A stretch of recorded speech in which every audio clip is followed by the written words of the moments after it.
vamos presentando los resultados actuales de la campaña que acaba de pasar, las novedades y bueno, sin mucho más preámbulo, sigamos. Antes que nada, como siempre, vamos a agradecer a los sponsors, todo el grupo Acción Agrícola, representado acá por su equipo responsable, por Agustín, por mí y por Juan, y bueno, y Lucas de Matei, que es el que está también ayudando con los ensayos y coordinando el equipito de ensayos. Eh, Somos los que ejecutamos esto y después todas estas empresas son las que nos acompañan todos los años y este último año que pasó en particular. ACA, Doanta, Brevan Semilla, El Cencerro, Limagrain, Idera, Nucid, RGT, Pioneer, SPS, NK y Z Semillas. Y después, obviamente, acompañamiento de siempre de Sprytec y de Syngenta en lo que es aplicaciones foliares y fungicidas. Y los sponsors regionales que todos los años acompañan, la Artirigoyen, Grupo Quemú, Diesel Lange, Fedea y Pelayo. Así que muchísimas gracias porque el plan de trabajo que nosotros presentamos todos los años se puede llevar a cabo gracias al apoyo. Bueno, vamos a arrancar por dónde hicimos las cosas y después vamos por los resultados particulares de cada línea de trabajo. El año pasado tuvimos dos sitios en los que metimos toda la línea de trabajo en los dos sitios, los repetimos. Así que siempre que hablemos de un ensayo va a ser replicado en estos dos sitios, particularmente en San Julián, ahí cerca de Pellegrini, eh, del grupo Pico Barón, y en el Destino del grupo Pico Quemú, cerca de Riglos, ya en una zona netamente girasolera, ¿no? Eh, Tenían ligeras diferencias, la verdad que particularmente lo que es este año, lo hicimos bien en ambientes girasoleros, los ensayos, fíjense, poquito de diferencia en el porcentaje de arena en la materia orgánica, mismo antecesor, casi la misma fecha de siembra, y bueno, este manejo es el que tenían los ensayos comparativos de rendimiento, una densidad de 60.000 semillas a 52, y bueno, una base de 50 kilos por hectárea de MAP, más o menos. Fíjense que los niveles de nutrientes en el suelo eran casi los mismos. Em, Esto mismo es lo que usamos como base de manejo para lo que eran ensayos de densidad y para los ensayos de tratamientos foliares y fungicidas. Obviamente en los ensayos de densidad cambiamos la densidad y en los ensayos de fertilización mantuvimos esta densidad y cambiamos la fertilización, pero esta era la base, ¿no? De todo. Perdón, una aclaración. En San Julián, en Pellegrini, hicimos ensayos en dos ambientes, que si recuerdan, acá hicimos la recorrida, en una media loma, que sería donde estuvo este muestreo, y en una loma, pero si se acuerdan también, la verdad que la variación no era una loma, no era un médano, sino que era una lomita. Y la verdad que van a ver en base a los resultados que era una muy buena loma, para hacer una loma. Así que aclaración nada más, porque en algunos casos tenemos ensayos en dos ambientes en San Julián. Bueno, el repaso de siempre, cómo fueron las condiciones meteorológicas. Si se acuerdan de esto de la Oficina de Riesgo Agropecuario, es una simulación del avance del agua en el suelo para un girasol tipo en una fecha de siembra de mediados de octubre en Trenquelauquen. Y bueno, la línea negra marca dónde estaba el agua en términos de milímetros a lo largo del ciclo de cultivo. La línea de arriba es la capacidad de campo, esta línea azul, la línea de abajo roja sería el punto de marchitez, la banda verde sería el 50% central de los datos, y esta banda gris de acá punteada sería el año más extremo. Si se acuerdan, por ejemplo, para la fina del año pasado tuvimos todo el agua útil a lo largo de esta línea, ¿no? Y si se fijan, acá en la siembra empezamos con esa situación. O sea, era lo que teníamos en la fina del año pasado para la siembra de girasol. Y rápidamente tuvimos las recargas y dentro de todo fuimos eh, en lo que es el periodo crítico, que es bien extendido en el girasol, que es esta banda acá amarilla, dentro de rangos normales de disponibilidad hídrica, pero si se acuerdan, para mediados de enero, principio de febrero, se vino el calor, se cortaron las lluvias y se secó completamente el perfil. Fíjense que la simulación al menos indicó que estaba por debajo del punto de marchitez. Y a esto se sumó numerosos golpes de calor acá a fin de enero, principio de febrero, si se acuerdan, que tuvo un impacto sobre los rendimientos del girasol del año pasado en la zona. Probablemente si hubiéramos tenido una lluviecita acá, y alguna bajadita de temperatura, hubiera sido un año extraordinario. No lo fue, no fue extraordinario, fue un año normal. Pero fíjense que vino tarde la recuperación y fue muy buena, pero vino tarde. Entonces, este es el patrón de cómo fueron las condiciones en términos de disponibilidad de agua en Trenque. Y en Anguil fue parecido, muy parecido, fíjense. Obviamente en Anguil pesó más, o sea, el impacto fue mayor de esa seca y la recuperación no fue tan fuerte, pero dentro de todo fue un año que venía promedio y que se secó para cuando los girasoles estaban en el momento más clave de llenado, ¿no? Bueno, a partir de ahora vamos a mostrar los resultados. Teníamos las líneas que eran ensayos comparativos de rendimiento, densidad, fertilización y lo que es aplicaciones foliares y fungicidas. Arranquemos con los ensayos comparativos de rendimiento, como siempre, a describir cada uno de las localidades. Si se acuerdan, esto fue lo que visitamos. Siempre tenemos 3 repeticiones con una variedad bastante amplia de híbridos. Siempre tenemos un testigo apareado, que en este caso fue bastante parejo para lo que es un cultivo de girasol. Entonces salió muy bien el ensayo y particularmente acá tenemos los datos a la derecha, rendimiento físico y de materia grasa, promedio de cada uno de los híbridos. Y acá tenemos la comparación de medias con con el rendimiento corregido por materia grasa, ¿no? Entonces, este orden es del rendimiento ya unificado. Y acá en verde lo que pintamos son, bueno, todos los híbridos que dentro del test de Fisher quedan con una A, o sea que pertenecen al grupo de máximos rendimientos. Bueno, un promedio de 2.500 kilos tuvimos. El año me parece que estaba para más y eso nos impactó de esa manera, ¿no? Este es el orden. Y acá tenemos, perdón, eso era San Julián, este es el destino en Riglos, y si se fijan acá, no tuvimos un efecto estadístico que lo haya capturado, y tuvimos más variación del testigo, pero de nuevo, tenemos siempre el orden de rendimiento físico y de la materia grasa, y el orden final que se muestra es el de rendimiento corregido por materia grasa. Si pasamos al resumen, promediando los dos ensayos, este es el orden, eh, particularmente estos dos que quedan acá. Tuvimos uno para probar en uno de los sitios y el otro, simplemente, si se acuerdan, el que es no CL, en algunos casos no se puede sembrar, ¿no? Pero bueno, este es el orden de este año para que quede. Tuvimos 2 ensayos. Después SAGU se expandirá muchísimo más estos datos para hacer el análisis de la interacción genotipo por ambiente cuando lo agrupe con datos de otras redes de ensayos, sean CREA y no CREA, para generar la información, ¿no? Bueno, pasemos a lo que es ensayos de densidad. Em, Acá, simplemente para describir, esto es lo que siempre enviamos en los informes. Lo que quiero que presten atención es al cuadrito, nada más. No vale la pena leer lo que dicen acá porque lo voy a repetir. Tenemos en los dos establecimientos los mismos tratamientos, que son las preguntas que queremos responder siempre, ¿no? Tenemos una densidad relativamente promedio, que son 50.000 semillas por hectárea. Nos vamos 15.000 para abajo con 35.000 semillas y 15.000 para arriba con 65.000.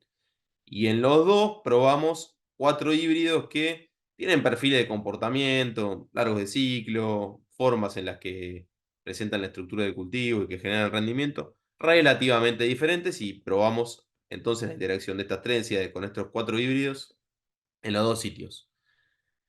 Lo que voy a mostrar es los resultados de rendimiento físico, simplemente para corregir por aceite.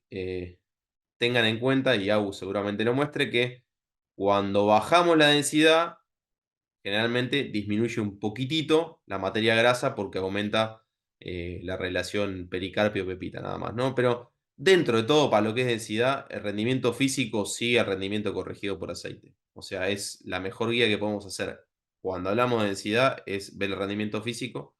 Si quieren, le bajan un par de puntitos a la densidad más baja, pero apenitas.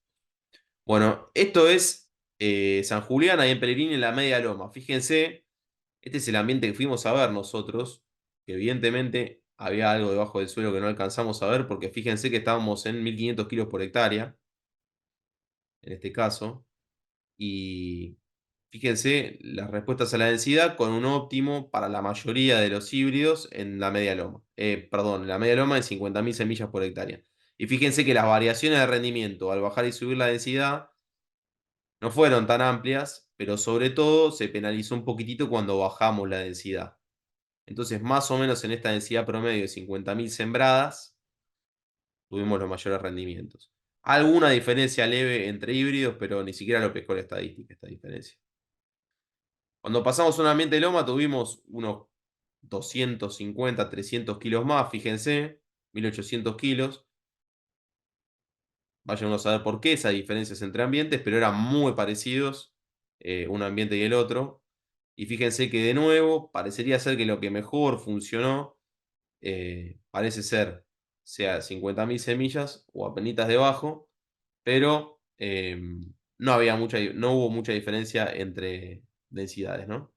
Entonces, en general, para todos los híbridos, una respuesta bastante similar. Quizás que el Insun 211 tuvo una respuesta positiva y el SPS una negativa, pero nada, bueno, nada muy extraño en este caso en la respuesta a la densidad. Bastante prolijo y bastante parejo entre densidades, como muchas veces terminamos viendo, ¿no? Y en el destino, de nuevo, bastante parecido, con alguna diferencia para un ambiente de unos 2.250 kilos promedio, alguna diferencia ya entre híbridos un poquito más marcada. Bastante planchados todos, fíjense, algunos más sensibles al aumento de la densidad, como el Insun, algunos con necesidad de más densidad, como el Nidra 1113, pero en general, en promedio, las diferencias son muy leves entre densidades y un poquito más grandes entre híbridos, como verán acá. Entonces, esto queda, después de nuevo, AUS, estos datos se integrarán al análisis conjunto que tenemos ya de 4 años de ensayo de densidad por ambiente, por híbrido, haciendo este tipo de ensayos, ¿no? Algo que siempre remarcamos es medir el logro. En este caso fue logro a cosecha, no hicimos el logro con pocas hojas, pues el logro a cosecha como respuesta a la densidad. Y como siempre mencionamos, fíjense, pasó lo mismo. Cada uno de estos sería el promedio de cada color sería el promedio de los híbridos en cada uno de los sitios. Entonces, el naranja es el destino, el verde es la media loma de San Julián y el celeste la loma de San Julián. Y fíjense, como casi siempre nos pasa, cuanto más densidad tenemos, menos coeficiente de logro tenemos, o logro a cosecha en este caso tenemos. En promedio podemos considerar un 80% a través de toda la base de datos, o un poquito menos este año, pero deberíamos modificar un poco ese porcentaje de logro en función de la densidad que sembramos. Esto a veces cambia un poquito entre un ambiente y otro, pero claramente cuando bajamos la densidad tenemos más logro, y esto pasa todos los años. Y como siempre, también de nuevo, más allá de la densidad, esto es sin discriminar por densidad, esta es la relación entre el rendimiento relativo al máximo del sitio y el logro a cosecha. ¿Qué significa esto? Generalmente, si tenemos más logro a cosecha, asumimos que tenemos un cultivo más parejo, que emergió relativamente en conjunto, porque eh, las condiciones que hacen que el cultivo se logre bien son las mismas que hacen que que el cultivo emerja parejo temporalmente, ¿no? Y que no haya procesos de dominancia entre plantas, etcétera. Y esto, algunos años con más ajuste, otros años con menos, pero es lo que nos suele pasar. Y entonces, y esto es independiente de la densidad, ¿no? Como tuvimos una respuesta bastante planchada a la densidad, es lógico esto. Cuanto mejor se logró el cultivo, más rendimiento tuvimos. Fíjense que esta es la relación con la densidad lograda, y de nuevo siempre tenemos una relación de este tipo, medio asintótica, con un óptimo alrededor de las 50.000 semillas a través de ambientes. Este año tuvimos más variabilidad en esto, y fíjense que el ajuste fue solo un 10% del rendimiento, estuvo explicado por la densidad lograda. Otros años estamos más cerca del 30%.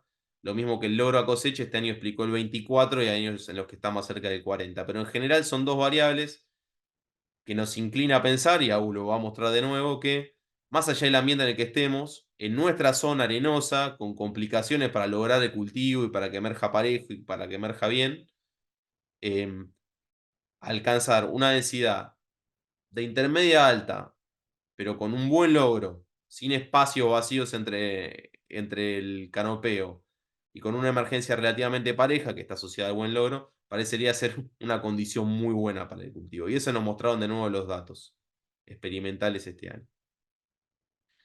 Bueno, pasemos a los ensayos de fertilización.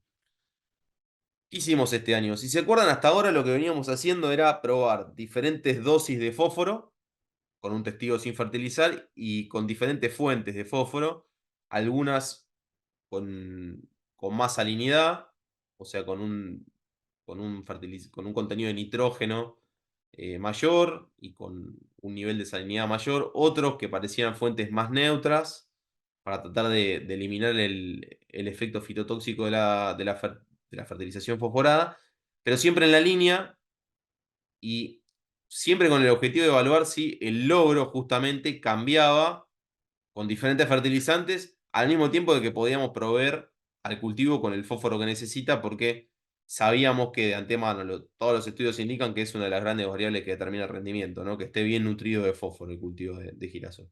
Bueno, eso lo hacíamos a partir del año pasado con el cruce de diferentes estrategias de fertilización nitrogenada. Era un testigo sin fertilización, que es la práctica de manejo más típica de la región, más allá del arrancador, hacer una. No fertilizar con nitrógeno.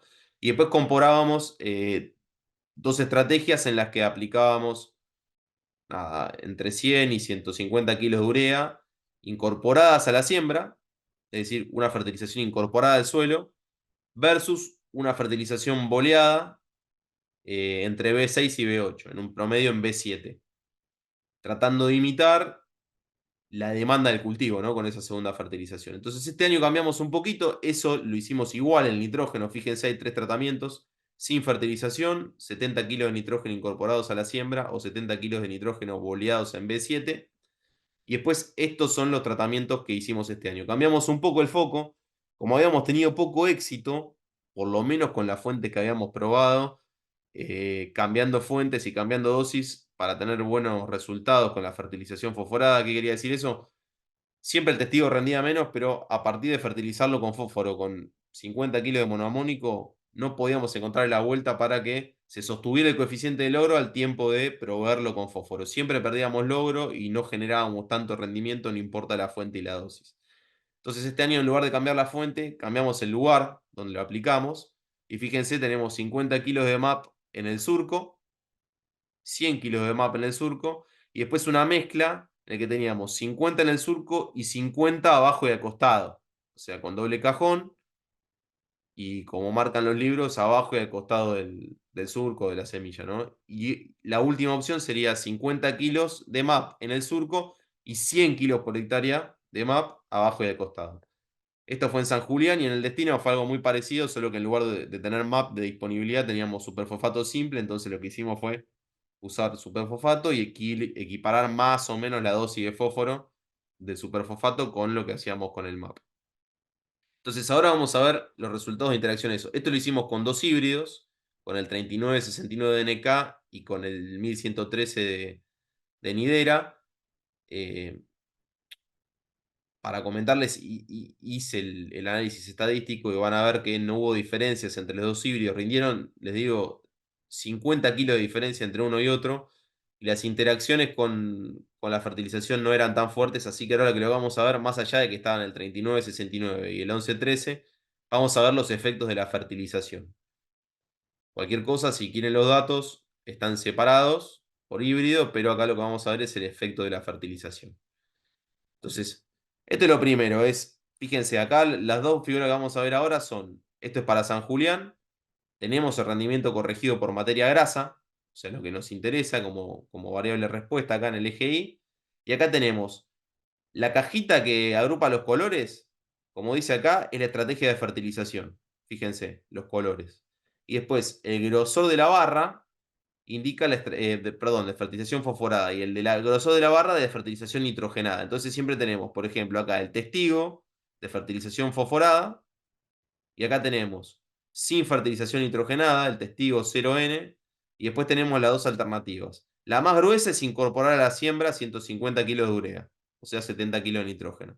Y la que está intermedia es bolear en B7 150 kilos de urea, o sea, 70 kilos de nitrógeno. Como verán, hubo alguna leve diferencia a favor de fertilización con fósforo, es decir, estas grises en promedio están más bajitas tienen menos rendimiento que el resto de las coloreadas, pero fíjense que entre dosis, lugar, momento, parecería no haber tanta diferencia en el rendimiento.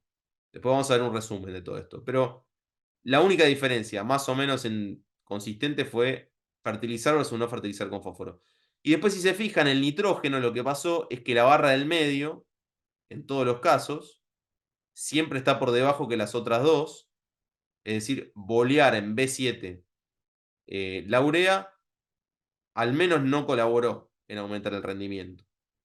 Y después, la que siempre está con los rendimientos más altos parece ser la barra llena, o sea, incorporar el nitrógeno a la siembra. Y más o menos, versus el testigo, van a ver que tiene una diferencia promedio de unos 300 kilos por hectárea, algo así. Si vamos a el destino, en Riglos, fíjense, en este caso el ensayo de fertilización tuvo un poquito menos de rendimiento corregido en promedio, pero muy parecido, en el orden de los 2.000, 2.300 kilos. Y acá sí, fertilizar con fósforo tuvo un efecto y sobre todo aumentar la dosis de fósforo. Fíjense, estos colores que están acá, que son los que alcanzan una disponibilidad relativamente alta de fósforo, o sea, un equivalente de más o menos 100 kilos de MAP, o 150 este último, por hectárea, realmente tuvo más diferencia que el testigo sin dudas, pero también que el de 100 de superfosfato, que serían unos 50 kilos de MAP. Y de nuevo, fíjense el nitrógeno, en este caso el testigo, es decir, la barrita de la derecha, parece ser en general el que tuvo menos rendimiento, y el incorporado a la siembra, en general, parece ser que tuvo un mayor rendimiento, y el de foliar la urea en B7 tuvo algo más inconsistente. El resumen, perdón, después tenemos después vamos a dar el resumen de esto, pero algo que nos preguntamos siempre es justamente el logro, qué pasa con el logro y la fertilización fosforada. Fíjense, en este caso el logro a cosecha fue del 87%, más o menos 86% para el testigo. Cuando pusimos 50 kilos de MAP en la línea, no cambió mucho, pero cuando le aumentamos la dosis bajó el logro. Si lo partimos y lo pusimos una parte en la línea y otra abajo de costado, bueno, subió un poquitito, pero la realidad es que la estadística no pescó ninguna diferencia. Pero en general esta tendencia la solemos tener, a veces más clara, a veces no tan clara. Particularmente en este caso, fíjense que tenemos de base 87, 86% de logro, que es un logro altísimo para el cultivo de girasol, entonces me parece que lo que podemos esperar es que las condiciones de humedad no eran malas, acá la siembra o la condición intrínseca del suelo, y eso colabora a que banque mejor el cultivo el logro, eh, en términos del logro, los problemas que puede generar el fertilizante. No tanto por la fitotoxicidad por salinidad, sino más bien por lo que tiene de higroscopía. ¿Se acuerdan que siempre hablamos que una cosa es la salinidad, o sea, el cambio de pH, y otra cosa es que sea higroscópica, o sea, hidrofílica, la semilla, el fertilizante, y le impide acceder del todo bien al agua a la semilla. Entonces, en este caso, las condiciones parecían bastante buenas, por eso no parece haber tanta diferencia. Si pasamos a el destino en Rilos, que fíjense que de base tuvimos un 75% o un 76%, o sea, 10% menos de coeficiente de logro con el testigo, ya fertilizarlo sí le impactó en el logro. Y fíjense que no le encontramos tanto la vuelta de nuevo, poniéndolo todo en la línea o partiéndolo. Obviamente acá tenemos 100 de superfosfato en la línea y partirlo es 100 y 100. No es que teníamos 50 y 100 o 50 y 50. Es como que el mínimo lo queríamos asegurar en la línea. No le encontramos la vuelta. Pero tampoco parece haber tantas diferencias más allá de este de acá, que sí le cayó bastante el oro. Pero en general, si vemos a través de las dosis de fósforo, no parece haber tanta diferencia como había antes, que le subíamos mucho la dosis y se nos caía un montón, ¿no? El logro. Y esto después se traduce en el rendimiento. Entonces, lo que hicimos acá fue, juntamos todos los datos que teníamos, sacamos la fertilización nitrogenada, o sea, lo consideramos todo como lo mismo, y entonces cada parcela se hizo su rendimiento relativo al máximo del sitio. Y lo que hicimos entonces es evaluar el efecto de la fertilización fosforada sobre el rendimiento relativo al máximo del sitio, agrupando todos los ensayos, bueno, los dos ensayos que teníamos en este caso, ¿no? Con toda la dosis de nitrógeno, sin discriminarlos. Y fíjense que más allá de lo que de las interacciones que veíamos antes medio borrosas, cuando vemos el efecto principal de la fertilización fosforada, acá se nota lo que suele decirnos los libros, que necesita fósforo de girasol. Y fíjense, cuando pasamos del testigo, el rendimiento relativo al máximo del sitio estaba en 73. Con agregar 50 kilos de MAP, ya tuvimos un saltito de un 5%. Con darle 100 kilos de MAP tuvimos un saltito del 10%. Y con hacer las dosis partidas, ya tuvimos otro 5% más y alcanzamos un 92%. Entonces, y fíjense otra cosa, y es cómo va disminuyendo la variabilidad del cultivo, o sea, la diferencia entre parcelas, este es el error estándar, cuando aumentamos la dosis fosforada. Entonces, la verdad que es un efecto que, más allá del logro, este año no tuvimos pérdidas de logro por ir aumentando la dosis, simplemente teníamos un poquito menos de logro por fertilizar o no, pero tener el cultivo bien suplido claramente le da más crecimiento al cultivo y compensa esa pérdida de logro, y este año la pérdida de logro no fue tanta, teníamos más rendimiento. Esto de nuevo, AUS, puede ser que lo expanda cuando juntemos todos los datos de los diferentes años que tenemos. Pero bueno, parece ser más promisorio la estrategia de separar las dosis que de darle con todo en la línea, más allá de la fuente que tengamos. Todavía estamos en oportunidad de explorar otras fuentes alternativas de cualquier manera, pero esto por lo menos es una alternativa, ¿no? Y esto es el análisis conjunto, igual que como hicimos antes para el fósforo, pero para el nitrógeno. Este es el testigo sin fertilización nitrogenada. Este del medio sería incorporar 70 kilos de nitrógeno a la siembra, incorporarlas en el suelo, y esta de acá es bolearlas. No lo pescó la estadística, pero en promedio, al menos los números nos dieron más o menos un 6% de aumento de rendimiento con incorporando la urea a la siembra. El año pasado, si se acuerdan, perdón, este 6% para rinde medio de 2.300, 2.400 kilos es más o menos 150 kilos por hectárea, un poquito más, casi 200 kilos por hectárea. Y si se acuerdan el año pasado que teníamos los mismos ensayos, eh, no habíamos tenido diferencias entre estos dos verdes, o sea, entre incorporarlo a la siembra o bolearlo en B6, B7, pero sí habíamos tenido entre esos dos versus el testigo unos 200 kilos por hectárea. Así que parece ser consistente que más o menos eso es lo que responde el cultivo a incorporar el nitrógeno como fertilizante. En este caso, aparentemente las condiciones no fueron las óptimas o no fueron tan buenas como para que se incorpore esta boleada en B7. Bueno, entonces esto también lo va a expandir AUS, seguramente cruzándolo a través de ambientes, ¿no? Bueno, y para terminar, fíjense que teníamos un montón de contenido, pero lo sinteticé lo máximo que pude para hacerlo clarito en la explicación. Tenemos los ensayos de productos foliares y fungicidas. ¿Qué hicimos en este caso? Lo mismo que venimos haciendo otros años. Tenemos un cultivo base, como contamos el manejo base que hicimos, que conté la tabla al principio. Y lo que hacemos es, en un diseño completamente aleatorizado, o sea, las parcelas están completamente aleatorizadas, así que tratamos de hacerlo lo más justo posible en términos estadísticos. Simplemente probar según dosis de Marbete y recomendaciones de momento de aplicación de Marbete, fungicidas, productos foliares y la mezcla de fungicidas con productos foliares.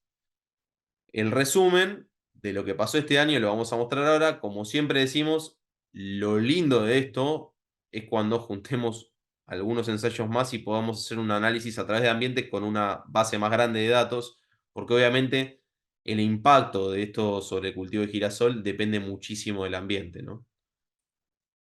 Es el resumen del año pasado. Fíjense, para un ambiente de casi 3.000 kilos en el destino, donde estaba este ensayo, no tuvimos diferencias, el p-valor era altísimo entre los tratamientos, todos fueron iguales, todos tienen la A, todos fueron iguales. Eh, y en lo que es San Julián, en un ambiente un poquito más limitante, también todos fueron iguales.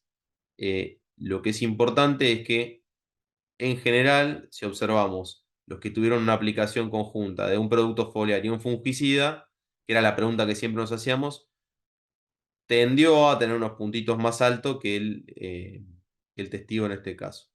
Entonces, no fue un año particularmente con tendencia a que desarrollemos enfermedades o que tengamos un problema, porque vino un golpazo de calor y después al final del ciclo de cultivo, cuando el llenado se había cortado, vinieron las lluvias. Entonces, lo contrario de lo que esperaríamos que fomente las enfermedades. Si cuando primero vienen todas las lluvias y después se nos viene un buen llenado, eh, sería el ambiente más predisponente. Este no fue el caso. AU seguramente junte y muestre un poco más expandido el impacto de estas tecnologías. Pero bueno, lo vamos a seguir haciendo como siempre para comparar y tener más información. Eh, Obviamente acá los tratamientos serán todo el conjunto de tratamientos de Sprytec, Cubo, Absortec, SKB, TopSync y Miravis Duo, la combinación de Miravis Duo con Cubo de Syngenta, ¿no?